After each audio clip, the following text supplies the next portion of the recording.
Hola chicos, qué bueno que están con nosotros. Nos da mucho gusto que están en este episodio más. Como recordarás, en el episodio pasado, Isabela y Ezequiel estuvieron en medio de un ambiente triste y desolador en Jerusalén. Tito tuvo que venir para estar con ellos porque Isabela se encontraba temerosa por lo que sucedió. Sin embargo, recordaron que en medio del caos y del sufrimiento, Dios siempre está presente, sosteniendo y acompañando a las personas. Comprendieron que había esperanza en medio de la crisis, porque su plan de salvación siempre está en operación. Así que pónganse cómodos para que disfruten del programa que hemos preparado para ustedes. Veamos qué es lo que hoy aprenderán, porque seguramente esto los guiará para conocer dónde está el árbol. Bienvenidos a Sábados Infantiles en el programa En Busca del Árbol de la Vida. Iniciamos ya. ¿En qué época estamos? Pues por todo lo que hemos estado observando, creo que esta es la etapa donde los exiliados regresan a Jerusalén. ¿Los qué? Exiliar se le llama a la separación forzosa de una persona del lugar donde vive o donde nació. En este caso, las personas que fueron llevadas cautivas a Babilonia están regresando a Jerusalén. ¿Cuántos años habrán pasado? No lo sé, pero sería bueno ver si podemos contactarnos con Tito, ya que dijo que haría una inspección por la zona. Mientras lo contactamos, hay que buscar información que nos ayude a entender qué es lo que tenemos que aprender, porque yo creo que el árbol no está aquí. Además, esta situación es muy triste. Yo creo que la ciudad nunca volverá a ser como antes. No te desanimes, yo creo que sí. Además, ve a las personas cómo trabajan duro. Y si ellos, que llevan aproximadamente 70 años cautivos y no han perdido la esperanza, pues menos nosotros. Está bien, me alegra que los hayan dejado regresar y reconstruir su ciudad. Ya le mandé mensaje a Tito. Mientras contesta, hay que buscar información. El rey Nabucodonosor de Babilonia llegó a Jerusalén para conquistarla con su ejército, y Dios le permitió tomar como prisioneros al rey Joacim y a muchos israelitas para llevárselos a Babilonia. Además, también le permitió llevarse varios de los utensilios que se usaban en el templo de Dios, para llevárselos al templo de sus dioses. Cuando esto ocurrió, Joacim llevaba 3 años de gobierno. Nabucodonosor quería que a su servicio estuviera gente joven, de buen parecer, que no tuviera defecto alguno, además que supiera de todo. Por eso ordenó que entre los prisioneros le trajeran jóvenes inteligentes y de mejores familias. Durante 3 años, esos jóvenes comerán y beberán lo mismo del rey. Mientras tanto, estudiarán y aprenderán el idioma y la cultura de Babilonia. Entre los prisioneros que fueron llevados al palacio se encontrarán 4 jóvenes de la tribu de Judá, llamados Daniel, Ananías, Misael y Azarías. Pero el jefe les cambió el nombre. A Daniel le puso Belsasar. A Ananías le puso Sadrac, a Misael le puso Mesac y a Azarías le puso Abednego. Daniel no quería contaminarse comiendo esa comida, porque para él eso era pecado. Así que entonces habló con el jefe y le dijo que por favor no lo obligaran ni a él ni a sus amigos a pecar comiendo esos alimentos.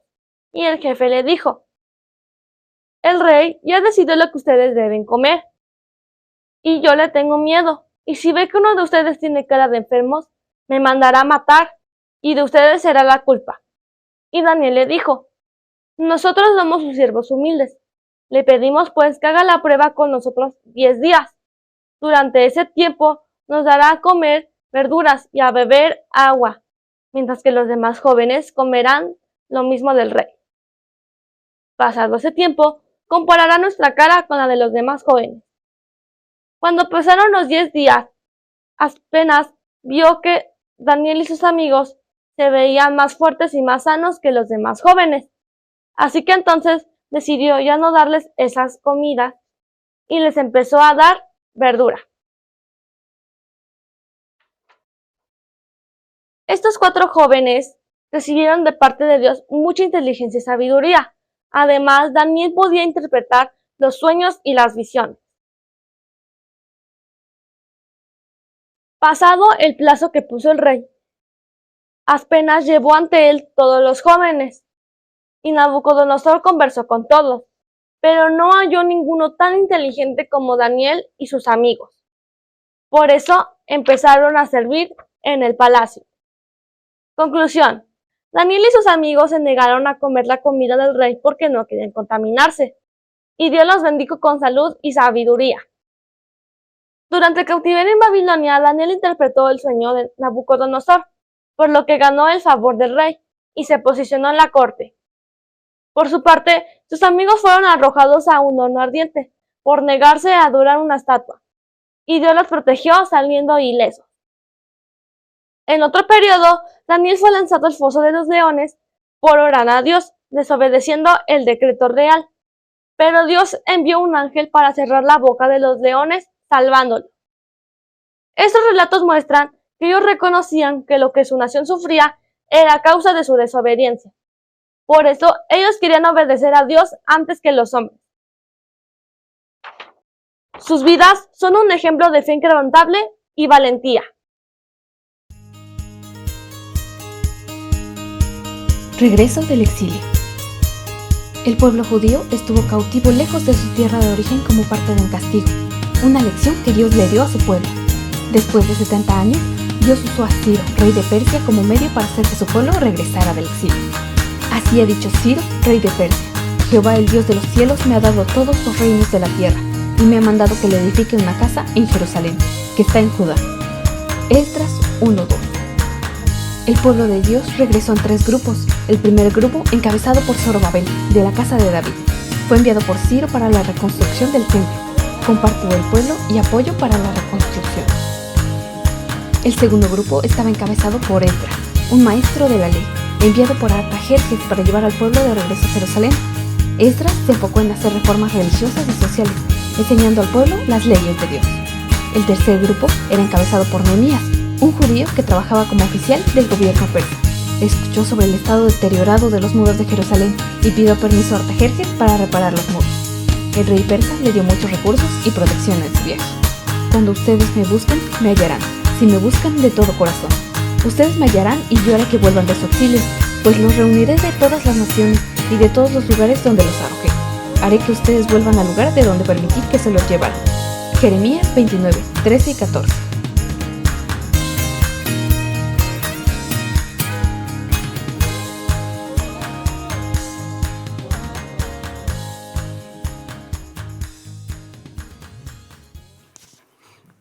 Hola Isabela, ¿cómo estás? Vine lo más rápido que pude después de la inspección que realicé en esta zona. ¿Qué encontraste? Pues quienes regresaron del exilio han empezado con la reconstrucción del templo. Este es un momento muy emocionante para muchos, pero también será un tiempo con muchos desafíos. ¿Por qué? ¿Quién les dio permiso de regresar? La orden de que podían regresar la dio el rey Ciro de Persia, como parte de su política de gobierno. Esto sucedió en el primer año de reinado. No solo les permitió regresar, sino que también les alentó a practicar su religión. El primer grupo regresó bajo el liderazgo de Zorobabel. Su primer trabajo fue construir un altar y ofrecer sacrificios a Dios. ¡Eso es increíble! Luego comenzaron a trabajar en los cimientos del templo. Sin embargo, enfrentaron mucha oposición y tuvo que detenerse durante varios años. ¿Cómo que el primer grupo? ¿Hubo otros? Así es, un grupo regresó con Esdras y otro con Nehemías. ¿Qué te parece si buscas más información? Por cierto, ¿dónde está Ezequiel? Tenía hambre y fui del otro lado a buscar algo que comer y para no dejar de buscar el árbol. ¿Y tú por qué no fuiste? No me digas que te desanimaste. Sí, un poco, pero también me quedé para esperarte. Hay que buscar información. Es en lo que viene. Espero que me traiga algo de comer porque yo también tengo hambre. La reconstrucción del templo bajo el liderazgo de Zorobabel fue un proceso clave en la restauración de Israel. después del exilio en Babilonia.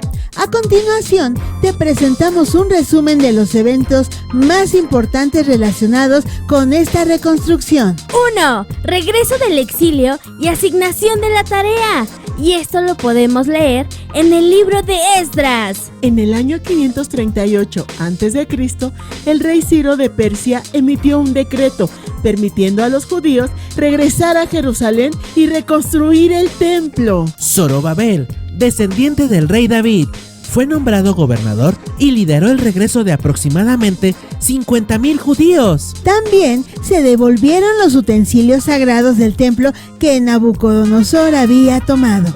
2. Inicio de la reconstrucción. Al llegar a Jerusalén, los judíos construyeron un altar y comenzaron a ofrecer sacrificios antes de que el templo fuera reconstruido. Un año después del regreso, 537 a.C., colocaron los cimientos del templo con gran celebración y adoración a Dios. Sin embargo, algunos ancianos que conocieron el templo de Salomón lloraron porque este nuevo templo no parecía tan majestuoso.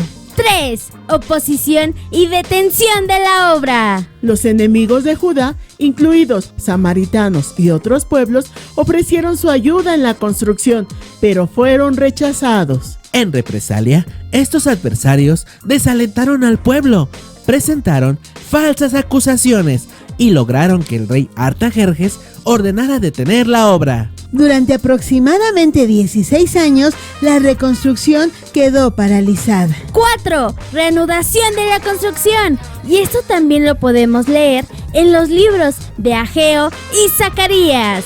Dios levantó a los profetas Ageo y Zacarías, quienes animaron al pueblo a retomar la obra a pesar de las dificultades. Bajo la dirección de Zorobabel y el sumo sacerdote Josué, la construcción se reanudó en el año 520 a.C.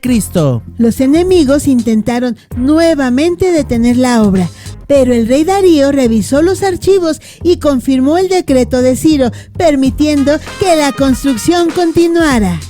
5. Finalización del templo y dedicación. En el año 516 a.C., el templo fue terminado, exactamente 70 años después de la destrucción del templo de Salomón. Se celebró una gran dedicación del templo con sacrificios y gozo. Poco después, los judíos celebraron la Pascua con gratitud por la restauración de la adoración en el templo. Fue importante la reconstrucción del templo porque representó el cumplimiento de la profecía de Jeremías sobre el regreso del exilio. Marcó el renacimiento espiritual del pueblo judío después de su castigo en Babilonia. Fue clave en la preparación para la venida del Mesías, ya que permitió que la adoración en el templo continuara hasta la época del Señor Jesús. Nehemías fue un personaje destacado en la historia del pueblo judío durante el periodo posterior al exilio babilónico. Aquí tienes algunos datos importantes sobre él. Su nombre en hebreo, Nehemías, significa Yahvé ha consolado. Nehemías vivió durante el periodo del exilio babilónico, que comenzó en el 586 a.C., cuando los babilonios destruyeron Jerusalén y llevaron a muchos judíos a Babilonia. Aproximadamente 70 años después, algunos judíos comenzaron a regresar a Jerusalén, bajo el liderazgo de Zorobabel y Esdras. Era un judío que había crecido en el exilio y servía como copero del rey Artajerjes I en la corte persa. Su posición le proporcionaba acceso a recursos y poder, pero también lo mantenía alejado de la situación desesperada de su pueblo en Jerusalén. La vida de Nehemías cambió dramáticamente cuando recibió noticias sobre la situación de Jerusalén. Al enterarse de que las murallas de la ciudad estaban en ruinas y que sus habitantes sufrían, su corazón se llenó de tristeza. Esta profunda preocupación lo llevó a orar y ayunar, buscando la dirección de Dios sobre cómo podía ayudar. Con el favor del rey Artajerjes, Nehemías obtuvo permiso para regresar a Jerusalén y reconstruir las murallas. Su capacidad de liderazgo fue destacada, ya que convocó a los líderes y al pueblo, y les presentó una visión clara: reconstruir las murallas de Jerusalén para restaurar la seguridad y la dignidad de la ciudad. Además de la reconstrucción de las murallas, Nehemías implementó importantes reformas políticas y religiosas. Restituyó tierras a aquellos que las habían perdido por deudas y prohibió los matrimonios con mujeres no israelitas. También trabajó para restablecer la adoración en el templo y reforzar la observancia de la ley de Moisés. Nehemías es recordado como un líder valiente y devoto que trabajó incansablemente para restaurar la ciudad de Jerusalén y fortalecer la comunidad judía. Su historia y enseñanzas ofrecen lecciones valiosas sobre la fe, la perseverancia y el liderazgo. Ya regresé. ¿Encontraste qué comer? No. Entonces, ¿por qué vienes tan contento? No encontré nada de este lado, pero vi que del otro lado hay algunos escombros y algunos árboles que están retoñando. Hay que ir de aquel lado. Pues vamos, porque Tito fue a dar otro rondín y yo creo que va a tardar. Hay que ir de aquel lado para ver si en esos árboles encontramos algo de comer. Y si preguntas por qué estoy tan contento, pues es porque escuché que están convocando una reunión para leer en voz alta las leyes que Dios le dio a Moisés. Y me recordó que Dios tiene el control de la historia, que sus promesas siguen vigentes y las cumplen. Tienes razón, los profetas anunciaron que vendría la destrucción y que se los llevarían cautivos, pero al mismo tiempo anunciaron que regresarían, y eso es lo que estamos viendo. Tal vez por eso no encontramos el árbol de la vida, o ya lo encontramos y no nos hemos dado cuenta. No te entiendo. O tal vez todavía no es el tiempo de encontrarlo. ¿De veras? ¿Cómo lo sabes? ¿Tenemos que ir a otro lugar o a otra temporada? No lo sé. Entonces no te entiendo. Solamente estoy pensando en voz alta. La lectura de la ley con Esdras y Nehemías marcaron un renuevo espiritual para el pueblo de Israel, por lo que a continuación te damos un resumen de los sucesos. 1. La convocatoria y la lectura de la ley. Leemos en Nehemías 8, del 1 al 8, que todo el pueblo se reunió en la plaza frente a la puerta del agua en Jerusalén. Esdras, el escriba y sacerdote, leyó en voz alta el libro de la ley de Moisés desde la mañana hasta el mediodía. Los levitas ayudaron a explicar el significado de la lectura para que todos pudieran entender. 2. La reacción del pueblo al escuchar la ley. El pueblo se conmovió profundamente y lloró al darse cuenta de sus pecados. Nehemías, Esdras y los levitas le dijeron que no lloraran, pues era un día de alegría en el Señor. Se les animó a celebrar y compartir comida con quienes no tenían. 3. La celebración de la fiesta de los tabernáculos. Al continuar con la lectura, descubrieron que debían celebrar la fiesta de los tabernáculos. El pueblo obedeció y construyó enramadas, registrando la provisión de Dios en el desierto. La fiesta se celebró con gran gozo y Esdras continuó leyendo la ley durante toda la celebración. 4. Confesión y arrepentimiento del pueblo. Después de la fiesta, los israelitas se reunieron en ayuno y vestiduras de luto, confesaron sus pecados y los de sus antepasados en una larga oración que repasaba la historia de Israel. Reconocieron la misericordia de Dios y su fidelidad a pesar de la rebeldía del pueblo. 5. Renovación del pacto de Dios. El pueblo hizo un compromiso formal de obedecer la ley de Dios. Se comprometió a no casarse con extranjeros, a observar el día de reposo, a contribuir al templo y a seguir los mandamientos de Dios.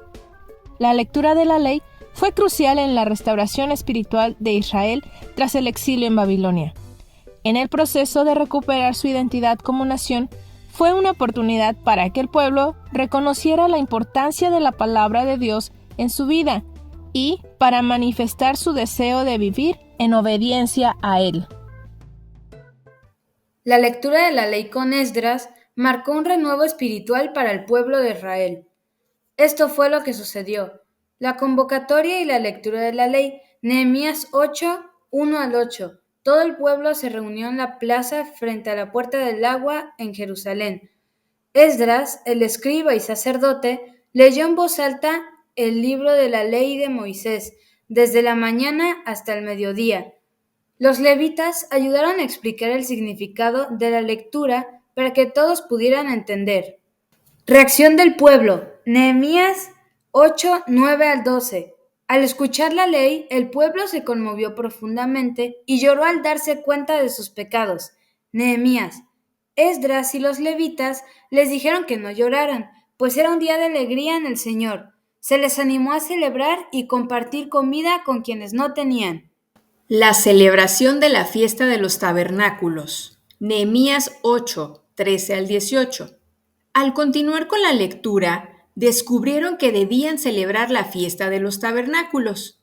El pueblo obedeció y construyó enramadas, registrando la provisión de Dios en el desierto. La fiesta se celebró con gran gozo y Esdras continuó leyendo la ley durante toda la celebración. Confesión y arrepentimiento del pueblo.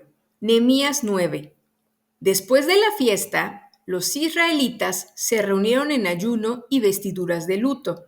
Confesaron sus pecados y los de sus antepasados en una larga oración que repasaba la historia de Israel. Reconocieron la misericordia de Dios y su fidelidad a pesar de la rebeldía del pueblo. Renovación del pacto con Dios. Nehemías 10. El pueblo hizo un compromiso formal de obedecer la ley de Dios. Se comprometieron a no casarse con extranjeros, a observar el día de reposo, a contribuir al templo y a seguir los mandamientos de Dios. Este evento fue crucial en la restauración espiritual de Israel tras el exilio en Babilonia, mostrando la importancia de la palabra de Dios en la vida del pueblo y su deseo de vivir en obediencia a Él. Hola chicos, supongo que ya comieron. ¿Cómo lo sabes? Se ven relajados y contentos, y por las cáscaras que están ahí. Ahorita las recogemos. Tito, hemos aprendido que cada árbol tiene algún significado especial. ¿Este árbol tiene algún significado? Por supuesto. El granado simboliza la bendición y la prosperidad, porque sus frutos están llenos de semillas, como las promesas de Dios, que son abundantes y firmes, y nos recuerda que Dios quiere que nuestra vida esté llena de frutos de amor y verdad. ¡Qué hermoso! Y este árbol, que por supuesto no es el árbol de la vida. Este es un roble, que representa la fuerza y resistencia que solo Dios puede dar en momentos difíciles, y que en este momento seguramente el pueblo de Israel necesita para concluir los trabajos de reconstrucción. ¿Del templo o del muro? Yo creo que no solamente se trata de eso, se trata de reconstruir su identidad como nación. Después de 70 años en el exilio, los hijos que nacieron en el cautiverio eran más babilónicos que israelitas, y pues los que se quedaron acá, se les olvidó de vivir conforme al diseño que Dios tenía para ellos como nación. Así es, la reconstrucción también tiene que ver con la restauración espiritual. Por eso, por lo que les están enseñando la ley de Dios y las reformas que se han hecho Esdras y Nehemías. Buscan que fortalecer la identidad de devolver la dignidad y que la gente conozca a Dios para que confíen en Él. Entonces, la restauración de la ciudad también es una restauración espiritual. Exactamente. Las personas deben trabajar con esfuerzo y fe, sabiendo que Dios los sostiene, así como este roble el Señor regenerará, renovará y dará continuidad a su pueblo. Los robles son conocidos por su madera extremadamente dura y resistente, utilizada a menudo en la construcción y fabricación de muebles. Pueden vivir cientos de años, por lo que algunos alcanzan edades milenarias y llegar a medir más de 30 metros de altura, con troncos gruesos y ramificados. Sus hojas son lobuladas y caducas, es decir, caen en otoño. Producen bellotas, que son su fruto y una fuente de alimento importante para diversos animales. Son de crecimiento lento, lo que contribuye a la densidad y dureza de su madera, por lo que es muy apreciada en la fabricación de muebles debido a su durabilidad, resistencia y hermosa veta. Ideal para suelos de madera por su dureza y capacidad para resistir el desgaste. Utilizada en la construcción de vigas y estructuras debido a su resistencia. Por su robustez, la hace perfecta para la fabricación de puertas y ventanas que pueden soportar años de uso. La madera de roble es tradicionalmente utilizada para fabricar barriles de vino y whisky. Los taninos presentes en la madera contribuyen a los sabores y aromas del líquido durante el proceso de envejecimiento. Se utiliza en interiores para paneles decorativos debido a su elegancia y belleza natural, como en la creación de cercas y bordes para jardines debido a su resistencia a la intemperie. Los artesanos la utilizan para crear esculturas y otras piezas de arte debido a su capacidad para ser tallada y pulida. Algunos instrumentos musicales como guitarras y violines se fabrican con madera de roble por su calidad acústica. Los bosques de robles ayudan a la conservación del suelo y a la regulación del agua, además de proveer hábitat y alimento para una variedad de fauna. Algunas partes del roble, como las hojas y la corteza, han sido utilizadas en remedios tradicionales para tratar diversas afecciones. Y las bellotas, después de un procesamiento adecuado, pueden ser utilizadas en la alimentación. Debido a su robustez y longevidad, el roble a menudo simboliza la fuerza, resistencia y permanencia. También representa sabiduría y conocimiento debido a su larga vida y su presencia majestuosa, por su capacidad para regenerarse y su ciclo de vida que abarca varias generaciones también lo hacen un símbolo de renovación y continuidad. El granado es un árbol frutal conocido por sus deliciosas frutas, las granadas. Su nombre científico, Punica granatum, puede alcanzar entre 3 y 6 metros de altura. Sus hojas son caducas, verdes y lustrosas, sus flores, de color rojo o naranja y aparecen entre abril y junio. Su fruto, la granada, madura durante el periodo otoño e invierno en climas cálidos y subtropicales, tolera bien la sequía, pero no las heladas. Es apreciado por sus frutos deliciosos y nutritivos y por su belleza ornamental. Las semillas de granada son comestibles y se utilizan en una variedad de platos. Pueden ser consumidas frescas, en ensaladas, postres o como guarnición. El jugo de granada también es muy popular y se usa en bebidas, salsas y marinadas. Se le atribuyen propiedades antioxidantes, antiinflamatorias y antitumorales. Se utiliza en el tratamiento de problemas digestivos, cardiovasculares y en la prevención de enfermedades. Su aceite es ingrediente común en productos de cuidado de la piel debido a sus propiedades hidratantes y regeneradoras. Se usa en cremas, lociones y productos para el cuidado del cabello. El granado es un árbol ornamental popular debido a sus flores vistosas y su atractivo follaje. Prefiere suelos bien drenados y lugares soleados. Se cultiva en jardines y parques y puede ser podado en diversas formas decorativas. En la Biblia, es mencionada en varios contextos simbólicos y literales. Simboliza fertilidad y la abundancia por la gran cantidad de semillas que contiene. Es un símbolo de justicia y rectitud. Por ejemplo, en el Cantar de los Cantares 4.3.6.7, los granados y los frutos de granada se utilizan como imágenes poéticas para describir la belleza y la fertilidad. En el diseño del tabernáculo y del templo de Salomón, las granadas eran decoraciones que simbolizaban la abundancia y la prosperidad. En Éxodo 28.33-34, se menciona que las vestiduras sacerdotales de Aarón estaban decoradas con granadas de tela y fue uno de los frutos de la tierra prometida, además que utiliza en diversas festividades judías como el Año Nuevo Judío, en la festividad de Sukkot y las bodas, entre otras. Los israelitas están de regreso. Pueden comenzar desde cero. Como el granado, que da frutos a su tiempo, Dios traerá bendición a su tierra. Si se apartan de sus malos caminos, pueden reconstruir un futuro mejor, confiando en Dios y siguiendo sus caminos. O como el roble, que se mantiene firme. Y esto nos da esperanza al recordar que Dios es el que levanta en medio de las cenizas, que restaurará a su pueblo para que por generaciones le obedezcan y vivan seguros en él. Estoy muy contento de ver que cada día comprenden más de lo que representa el árbol de la vida. ¿Cómo? Solo digo que cada vez están más cerca. No alcanzo a entender lo que dices, pero yo creo que ya es tiempo de que nos des el mapa de los acertijos, ¿cierto? Así es. Tito, antes de irnos, quiero llevarme una granada. Yo también quiero. Resuelvan los acertijos para ver en qué otra temporada estarán los chicos. Nos vemos la siguiente semana. Hola amiguitos, los saluda su amigo Lucky la zarigüeya y como ya lo saben, ha llegado el momento de los acertijos. Así que si están listos, pues comencemos con este recorrido. Así que aquí va el primero. Acertijo número 1. No busqué el trono, ni ser elegida reina. Durante un tiempo oculté mi identidad y mi vida tuve que arriesgar. Por lo que ante el rey me tuve que presentar para hablar y de esta manera salvar a mi gente. ¿Quién soy?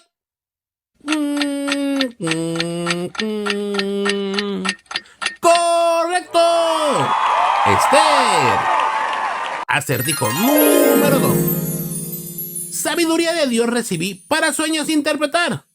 Por eso pude interpretar las extrañas palabras que la mano escribió en la pared del Palacio Real. ¿Quién soy? ¡Correcto!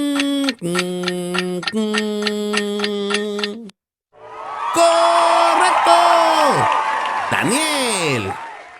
Acertijo número 3. Viven en casas lujosas, mientras la casa de Dios está en ruinas. Al pueblo reclamé, así que al pueblo de Israel animé en la reconstrucción trabajar. ¿Quién soy?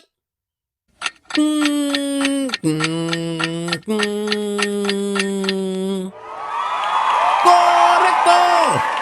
Ageo. Acertijo número 4. Un hombre yo vi con una cuerda de medir. Dios me mostró que a Jerusalén restauraría y que gloriosa la haría. ¿Quién soy?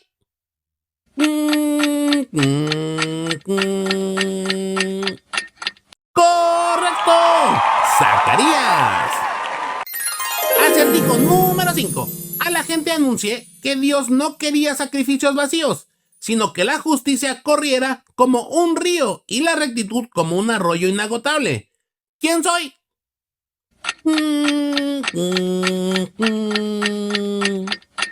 ¡Correcto! ¡Vamos! A continuación, 2 acertijos más te haré, pero la respuesta no te daré, para que con tu familia investigas las citas que sí te daré. Acertijo número 6. Al pueblo expliqué lo que Dios espera de ellos: hacer justicia, amar la misericordia y caminar humildemente. Además, profeticé que el Salvador nacería en Belén. ¿Quién soy?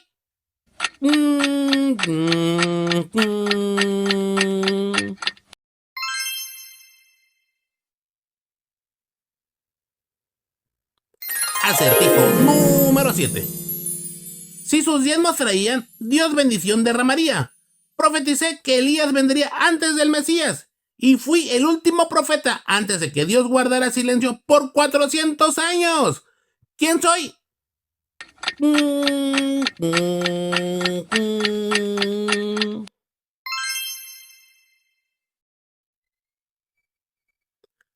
Amiguitos, los animo para que resuelvan los acertijos y que estén listos para que la próxima semana sigan aprendiendo con Isabela y Ezequiel en la siguiente parada. Así que nos vemos la siguiente semana. ¡Adiós!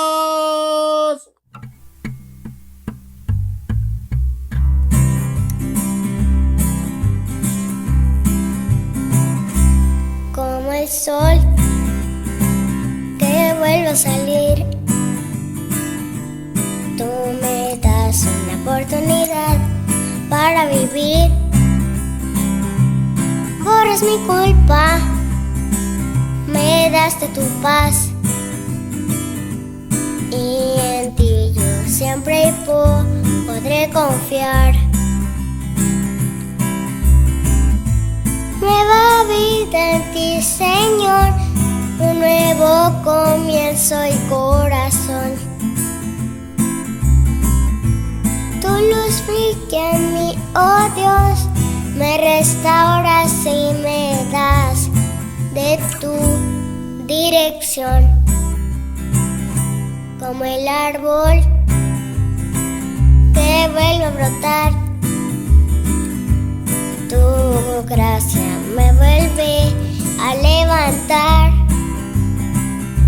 Mi vida renace en tu verdad, y en tus promesas yo quiero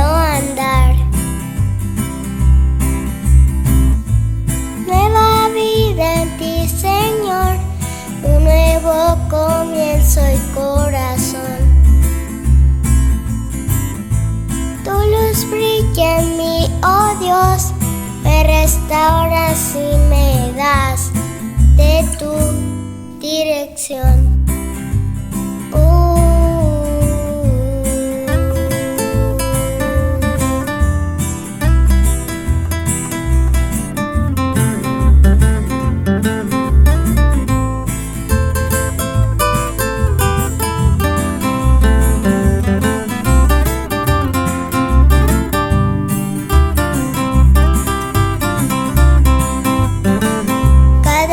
Contigo yo voy, camino en tu luz, en tu amor.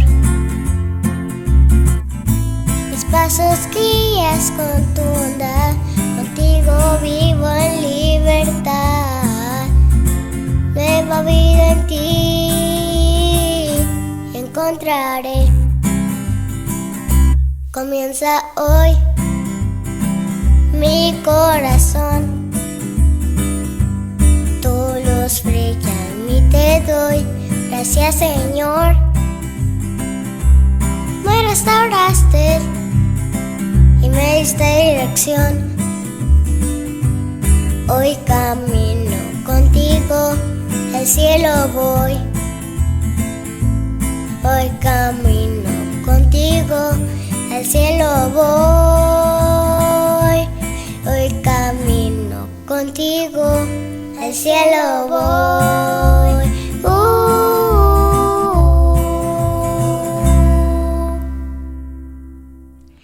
El pueblo ha regresado a su amada patria.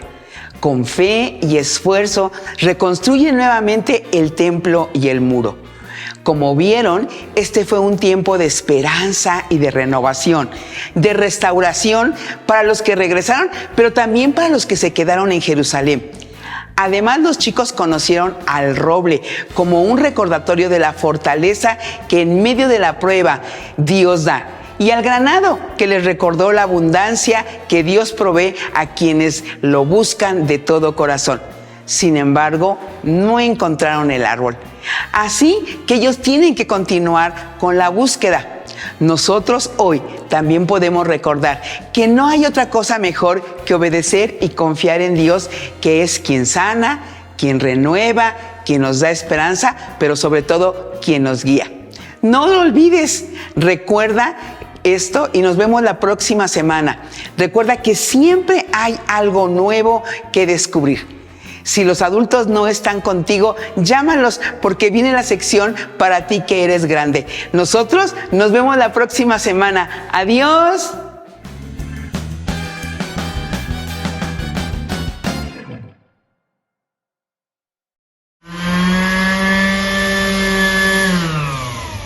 ¿Qué tal? Bienvenidos a esta sección de Para ti que eres grande.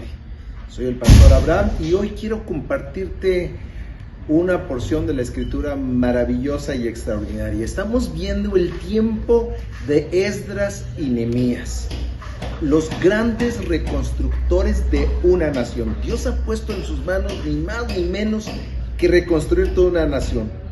Y está destruida en todos los sentidos, políticamente, económicamente, socialmente, pero sobre todo espiritualmente. La Biblia nos narra cómo Esdras y Nehemías, en fe, con mucho trabajo y esfuerzo, han llegado a una nación destruida y han puesto manos a la obra con el favor de Dios. Y hay un momento extraordinario cuando la Biblia nos narra que reúnen a toda la nación, a todo el pueblo, a todo Israel, los que han regresado del cautiverio, y entonces sacan la ley de Dios y la leen durante todo un día. Al finalizar, la gente está tan conmovida que están llorando arrepentidos, y Esdras y Nehemías dicen: no es tiempo de llorar, es tiempo de gozarnos, porque Dios nos ha de restaurar. Qué difícil es reparar y reconstruir algo. Me encuentro en el templo. Hace años mi esposa y yo llegamos a este lugar, hace 18 años. Dejamos todo en la Ciudad de México para venir al estado de Veracruz, a Coatepec, y comenzar la obra que Dios nos dio. Y estoy aquí, detrás de mí estamos construyendo los salones de los niños y estoy reparando unas vigas. Así es que créanme que sé de lo que les hablo cuando la Biblia habla de reparar cosas. El trabajo cansado, sacar escombro, quitar cosas, no es nada sencillo. Sin embargo, la enseñanza que hoy tenemos que aprender es esto. Dios nos ha llamado a reconstruir lo que está tirado, a reconstruir lo que está derribado. Y eso no es sencillo. Déjenme contarles rápido una historia sobre mi vida. Por muchos años yo estuve resentido con mi papá porque él no era como muy amoroso conmigo. No me abrazaba, no me decía palabras de cariño, y yo crecí pensando que él como que no me quería. Sin embargo, tuve la oportunidad de ir al lugar donde mi padre creció con mis abuelos, y ahí conocí su historia. Me di cuenta que la vida de mi padre había sido verdaderamente difícil en su niñez y su juventud. Y entonces me sucedió algo. Un día, orando y leyendo la escritura, Dios habló a mi corazón y me hizo entender cómo mi padre había vivido cosas muy difíciles y él me estaba dando a mí mucho más de lo que a él le dieron. La palabra de Dios realmente transformó mi vida cuando yo me di cuenta de esto. Un día senté a mis hijos, les leí un versículo, les conté la historia de mis abuelos, la historia de mis padres, y les dije esto a mis hijos: nosotros tenemos que tener una vida mejor porque a nosotros se nos ha dado algo más grande que es el nombre de Jesús. Somos responsables de mejorar nuestra familia, nuestra historia. Y eso es importante. Le expliqué a mis hijos que sin Dios no podría ser esto posible. Les leí sobre Esdras y Nehemías y les hice ver que ellos habían reconstruido una nación que estaba derribada. Pero a nosotros nos tocaba reconstruir nuestra familia. Yo provengo de una familia de adulterio, de mentira, pero Dios me estaba dando la oportunidad de hacer algo diferente. Así es que el reto para ti, papá, mamá, que me ves, sobre todo papás que están criando hijos, mamás que están criando hijos, tenemos un reto. Les reto a que esta semana oren primero. Pidan al Señor guianza para su familia. Número 2, sienten a su familia y lean un versículo de Esdras o Nehemías. Cómo esto fue cambiado y transformado. Oren a Dios sobre esos versos y pregunten cómo la palabra de Dios puede cambiar nuestra familia. Les reto a que cuenten un poco a sus hijos de su vida pasada, sus abuelos, sus padres. Si Dios te sacó del alcoholismo, de la droga, ¿tienes el valor de contarle a tus hijos de dónde Dios te sacó? Y después todos como familia, oremos porque el Señor cambie nuestro destino. Dios, por medio de su palabra, de sus leyes y preceptos, tiene el poder de cambiar nuestro destino. Soy el pastor Abraham de la Iglesia El Buen Samaritano, Coatepec, una iglesia para ser transformados. Nos vemos en la siguiente cápsula. Bendiciones. Bye.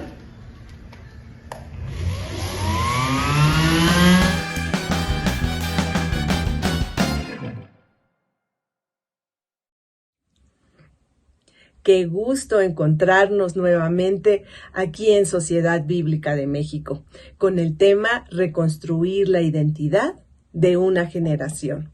Y está basado en el libro de Esdras y Nehemías. Esdras nos habla del retorno de los exiliados a Jerusalén de Babilonia después de 70 años de cautiverio y la reconstrucción del templo. Tanto en Esdras como en Nehemías se reconoce que las influencias paganas sobre la vida y su falta de relación con Dios del pueblo conducían al fracaso. El dolor, la pena o el trauma pueden tambalearnos si no sabemos a quién acudir en esos momentos. Los sentimientos son terribles consejeros para indicar la verdad. No te dejan ver claramente. Las opiniones de los demás pesan en nosotros. El escuchar "no puedes, no lo lograrás" tienen un gran peso. Necesitamos aprender y ver nuestra verdadera identidad, pero en Cristo. Reconstruir la identidad de una generación está en juego y es lo que vamos a ver. Cuando Nehemías llegó a Jerusalén, encontró algo más que muros caídos, sino vio vidas destruidas. Se encontró con oposición y no tan solo eso, sino con amenazas de muerte. Y es preguntarnos, ¿quiénes son Esdras y Nehemías? Esdras era sacerdote, era un escriba, un gran líder. Su nombre significa ayuda. Esdras dedicó toda su vida a servir a Dios y al pueblo de Dios. Esdras no solo conocía la palabra de Dios, sino que creía en ella y la obedecía. Por otro lado, Nehemías significa el Señor consuela. Él era copero del rey, se hizo constructor de ciudades y el copero llegó a ser gobernador de Judá. Trabajaron en conjunto para reconstruir en el pueblo de Israel la identidad de una nueva generación. Esdras ayunaba, no tan solo él, sino daba orden de que lo pudieran hacer en grupo y pudieran ser testigos de lo que Dios podía hacer. Esdras 8 del 21 al 24 TLA nos dice: después de esto nos reunimos junto al río Ahava y allí mismo ordené que hiciéramos un ayuno para humillarnos ante nuestro Dios y así pedirle que protegiera a nuestras familias y pertenencias durante el regreso a Jerusalén. Me daba vergüenza pedirle al rey que mandara soldados de caballería para protegernos contra el enemigo en el camino. Le habíamos dicho al rey que Dios cuida a todos los que lo adoran, pero que los que se apartan de él tendrían que soportar todo su enojo. Así que ayunamos y oramos a Dios pidiéndole que nos cuidara. ¿Y qué creen? Termina este versículo 23 y él los escuchó. Gloria a Dios por lo que el Señor hace. Esdras confesó su pecado también. Esdras 10:1 nos dice que mientras Esdras oraba y hacía esa confesión llorando y postrado rostro en tierra delante del templo de Dios, una gran multitud de Israel, que estaba compuesta por hombres, mujeres y niños, se congregó y lloró amargamente por él. Necesitaban confesar su pecado, se daban cuenta de lo que costaba cargar con ese gran peso del pecado y era necesario confesarlo y dejarlo en las manos de Dios. Nehemías, en el palacio como copero, no tenía necesidad alguna ni problema. Pero Nehemías 1:3 nos dice que cuando regresaron de la cautividad, comentaron que las cosas no andaban bien. Nehemías se preocupó, se dolió y él quería ayudar. Lo que él quería hacer no lo podía realizar él solo. No tenía los recursos para hacerlo. Y él entra en ayuno y oración a Dios. Y Dios lo puso como director responsable de esta obra. Aunque esto que quería hacer era bueno, nos damos cuenta que no siempre las buenas ideas y las obras traen felicitaciones, no, sino traen burlas. Y eso lo vemos en Nehemías 2:19, cuando Sanbalat, Tobías y Gesem el árabe se enteraron de nuestro plan, se burlaron con desprecio. No tan solo eso, Nehemías 4:1 nos dice que Sanbalat se enojó muchísimo, se puso furioso y se burló. Y es que para reconstruir la identidad de una generación que está en juego, es importante ver esos obstáculos listos para vencer en el nombre del Señor. Ya vimos que ya oraron, ya ayunaron, pero falta algo: la palabra de Dios. Y en ese entonces, el libro de la ley. Y lo vemos en Nehemías 8:1. Todo el pueblo se reunió con un mismo propósito en la plaza.